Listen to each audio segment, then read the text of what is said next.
2020년 넷플릭스 오리지널 영화와 드라마 추천 비추천 영상입니다. 당연하겠지만 제가 끝까지 본 작품들만 모았고 스포일러는 가이드 영상답게 거의 없습니다. 드디어 종이의 집 네 번째 파트가 돌아왔습니다. 이제는 많은 사람들이 아시는 살바도르 달리 가면이 나오는 스페인 드라마인 종이의 집입니다. 그리고 제가 이미 추천 영상에서도 다뤘었죠. 도둑질을 기본 내용으로 성격이 각기 다른 캐릭터들의 다양한 매력과 그만큼의 돌발 변수, 그리고 교수라는 극 중에서 아주 똑똑한 도둑들의 머리이자 설계자가 등장하는 재밌고 훌륭한 오락물입니다. 이번에 공개된 네 번째 파트는 이전 내용의 묶음이라고 할 수 있는 파트 1, 2보다 모든 부분에서 대부분 훌륭합니다. 이제는 작품의 유명세 때문인지 예전에 비해서 스케일과 스릴 넘치는 시각 효과는 훨씬 더 커졌고 작품 특유의 등장인물들에 대한 고유한 스토리도 함께 풍부해졌습니다. 이런 스토리텔링은 시청자들이 이 작품을 몰입하는데 크게 기여하고요. 개인적으로 종이의 집에서 가장 훌륭한 부분이라고 생각합니다. 미워할 수도 좋아할 수도 없는 톡톡 튀는 인물들, 그리고 도둑질로 맺은 그들의 끈끈한 동료의식과 때로는 알 수 없는 우정은 분명 옳지 않은 내용임에도 불구하고 시청자들은 이들을 응원하고 감정이입을 하게 되죠. 극 중에서 모두 한 번씩 바닥을 찍지만 역시나 최고점도 한 번씩 찍기에 그야말로 애증과도 같은 캐릭터라고 할 수 있습니다. 물론 한 명은 제외하고요. 종이의 집 네 번째 파트는 아직 할 얘기가 더 남았을까? 제작진들에게는 총알이 더 남았을까? 라고 저는 처음 의문을 가졌었는데 그게 아니었습니다. 건강한 스포일러를 하자면 다음에 나올 5번째 파트는 이번 네 번째 내용에서 이어질 예정입니다. 추천합니다.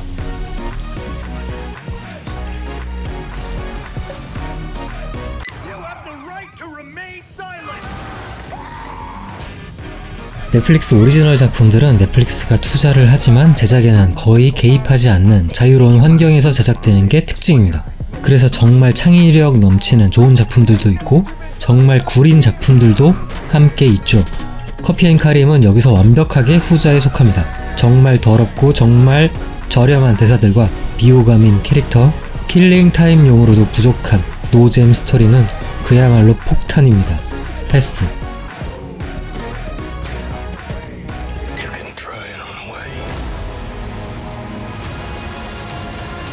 로크앤키는 꽤나 매력적인 드라마입니다. 동명의 그래픽 노블이 원작인 이 작품은 로크앤키라는 제목대로 로크라는 성을 가진 어느 가문에서 오래전부터 내려오는 신비한 능력을 가진 키, 즉 열쇠를 중심으로 열쇠를 지키려는 자와 열쇠를 뺏으려는 자 사이에서 벌어진 내용이 이 드라마의 주요 스토리입니다. 그리고 저는 이 작품을 처음 시청했을 때 유령 들린 집과 비슷한, 다시 말하면 흔한 클리셰로 번복된 드라마일 거라 예상을 했었는데 그것이 아니었습니다. 이 드라마는 열쇠가 가진 신비한 능력을 보는 재미가 50%, 짜증나는 주인공들 때문에 생기는 일들을 보는 재미가 나머지 50%라고 할 수 있습니다. 이게 좀 웃긴 조합인데요.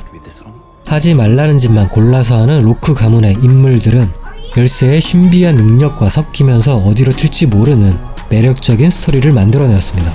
그들의 행동은 시청자들이 대부분 예측이 가능할 정도로 뻔한 모습을 보여주지만 그것 때문에 아이러니하게도 드라마의 앞날의 예측은 잘 안 되는 거죠.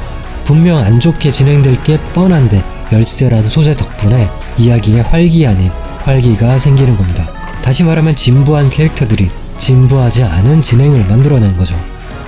드라마는 인물들을 멍청하게 희화화시키면서 열쇠의 판타지적인 이미지를 좀 더 부각시킨다고 볼 수 있습니다.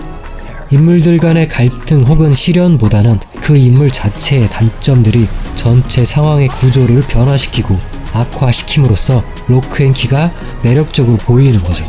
정확히는 열쇠의 매력적인 능력이요. 제 생각입니다만 이게 만약에 의도된 연출이라면 정말 대단하다고 봅니다. 그리고 열쇠를 둘러싼 틀에 박힌 선과 악의 대립구도도 약간은 모호한 편이라 나름의 신선한 면도 있었습니다. 로크앤키 저는 추천합니다. 그리고 이미 눈치채신 분들도 계시겠지만 로크앤키는 미국식 말장난입니다. 정말 기다렸던 작품입니다. 종이의 집처럼 제가 이미 넷플릭스 추천 영상 2부에서도 다뤘었죠. 그리고 이번 시즌은 미쳤습니다.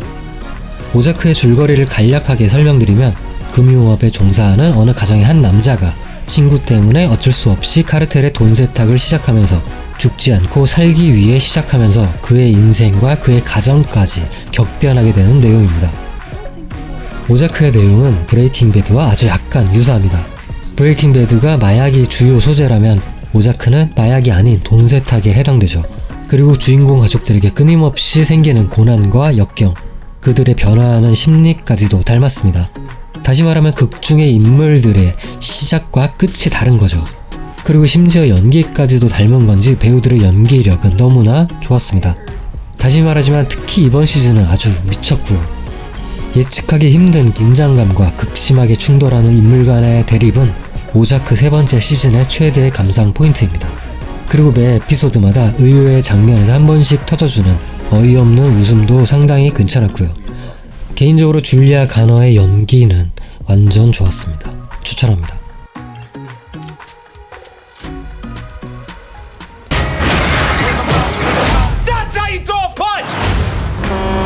스펜서 컨피덴셜은 다혈질 캐릭터가 정의를 실현하는 올드스쿨 전직 경찰 버디 무비입니다. 왜 이렇게 많아?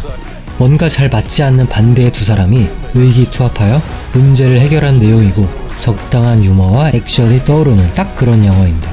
중간중간 유머를 빼면 너무나도 무난해서 감흥은 저는 1도 없었습니다. 킬링타임 그 이상 그 이하도 아닙니다. 하지만 가벼운 버디 무비를 좋아하시는 분들이라면 추천합니다.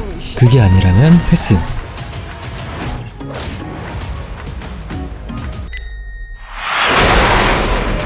조선 좀비라는 좀비 역사상 가장 특이한 설정을 가진 우리나라 작품인 킹덤입니다. 추천합니다. 빨리 보세요. 혹시나 아직 안 보신 분들이 계실까봐 짧게 설명 가겠습니다. 킹덤의 첫 번째 시즌이 느릿한 전개와 주로 답 없는 떡밥 투척에만 초점을 맞춘 내용들, 그리고 몇몇 배우들의 대사 처리 혹은 집중 안 되는 연기 때문에 시청이 힘들었다면 시즌2는 완전히 그것을 뒤집어 버렸습니다. 느릿한 전개는 언제 그랬냐는 듯이 사라졌고 반드시 필요한 내용들 혹은 궁금했던 내용과 오락적인 요소들만을 중심으로 편집했다고 생각이 들 만큼 많은 부분들이 변화했습니다. 사실 제작에서는 연출이 바뀌었죠.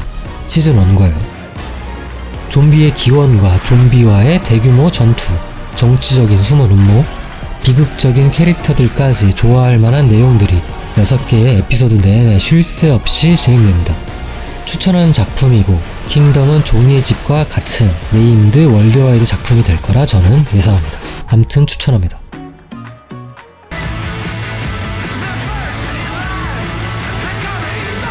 기묘한 이야기의 감독과 빌어먹을 세상 따위의 제작진들이 만났습니다. 그리고 예상대로 이들의 분위기가 물씬 풍기는 작품입니다.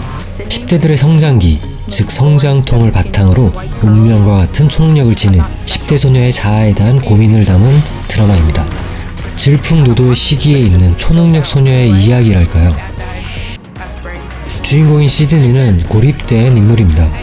그녀의 주변에는 그녀의 절친과 그녀를 좋아하는 남자 사람 친구가 있지만 겉보기와는 다르게 그들은 시드니와의 심적인 거리가 있습니다. 그녀를 전부 이해하지 못하는 부족한 인물들이죠. 이 드라마는 자신을 이해해주지 못하는 시드니의 롤러코스터와 같은 감정선을 느끼는 게 최대의 감상 포인트입니다. 그리고 극중에서 그녀가 쓰는 일기이자 내레이션은 그 감정을 오롯이 시청자들에게 전달합니다. 빌어먹을 세상 따위와 아주 유사한 부분이죠. 그리고 시드니의 초능력은 시드니의 감정에 대한 은유, 즉 메타포로서 활용되는데 분명 흥미롭지만 앞서 얘기한 일기장에 써내려가는 내레이션, 즉 세심한 대사들이 이 작품에서는 좀 더 매력적입니다. 빌어먹을 세상 따위의 캐릭터들에게 매력과 공감을 느끼셨다면 추천합니다. 이 작품은 미국과 구소련의 관계가 최악이었던 1960년대 초반 냉전 시대를 배경으로 합니다. 하지만 이 영화의 긴장감은 제로에 수렴하죠. 체스라는 소재를 전면에 내세우고 뒤로는 핵을 둘러싼 미국과 소련, 비밀 정보국 간의 심리게임이 주요 스토리인데 심리게임 혹은 체스게임 그 어느 게임 하나 제대로 잡지 못했습니다. 스릴러 장르인데 스릴이 없었죠. 구린 작품은 길게 설명 안 합니다. 나르코스 멕시코는 전작인 나르코스처럼 실존 인물을 바탕으로 한 나르코스의 스핀오프 드라마입니다. 나르코스가 콜롬비아의 마약왕인 파블로의 이야기였다면 나르코스 멕시코는 실제 멕시코의 마약왕인 펠릭스에 대한 이야기를 담습니다. 멕시코 마약 카르텔이 형성되기 이전, 즉 플라자라는 여러 개의 소규모 집단이 하나의 카르텔로 변모하는 과정을 그렸고 어쩔 수 없이 나르코스와 비교될 수밖에 없는 작품입니다. 그리고 편집마저도 실제 자료들을 중간중간 삽입한 나르코스와도 닮았고요. 실제의 인물을 모티브로 제작한 드라마입니다. 주인공 역할을 맡은 디에고 루나의 연기는 매우 좋은 편입니다. 파블로 에스코바르의 지랄맞은 성격과는 반대로 신중한 그를 디에고 루나는 아주 잘 연기했습니다. 그러나 이전 시즌에 비해서 드라마 자체가 산만하고 스토리는 덜 매력적이며 설득력도 부족한 편입니다. 분명히 극중에서는 위기 상황이고 판은 크게 벌어졌는데 막상 보는 사람들에게는 긴장감이 덜한 편입니다. 물론 펠릭스도 파블로에게 절대 꿀리지 않은 야망을 가진 캐릭터이지만 여러 개로 분산된 내러티브는 안타깝게도 캐릭터도 함께 분산시킵니다. 다양한 인물들과 더욱 커진 스케일은 분명 장점이고 분명 매력적이지만 두 번째 시즌은 약간 아쉬움으로 남았습니다. 나르코스에 열광하셨던 분들만 추천드립니다. 그게 아니라면 패스하시고요. 물론 저는 볼 거지만요.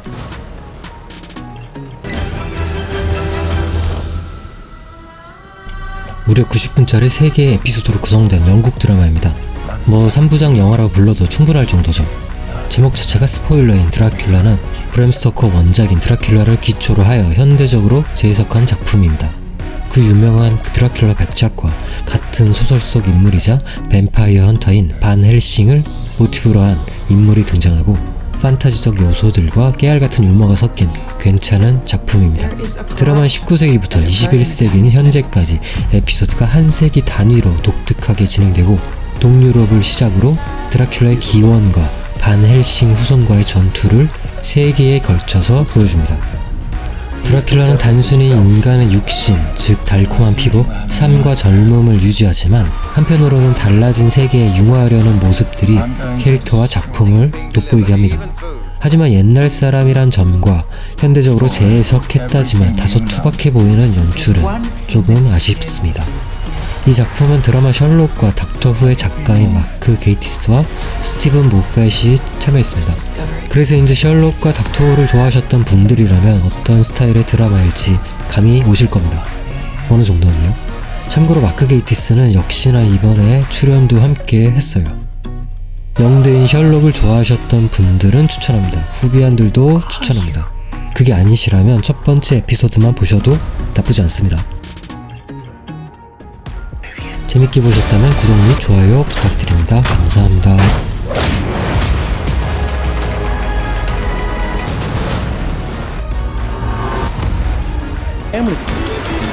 Does this get easier? Holy shit!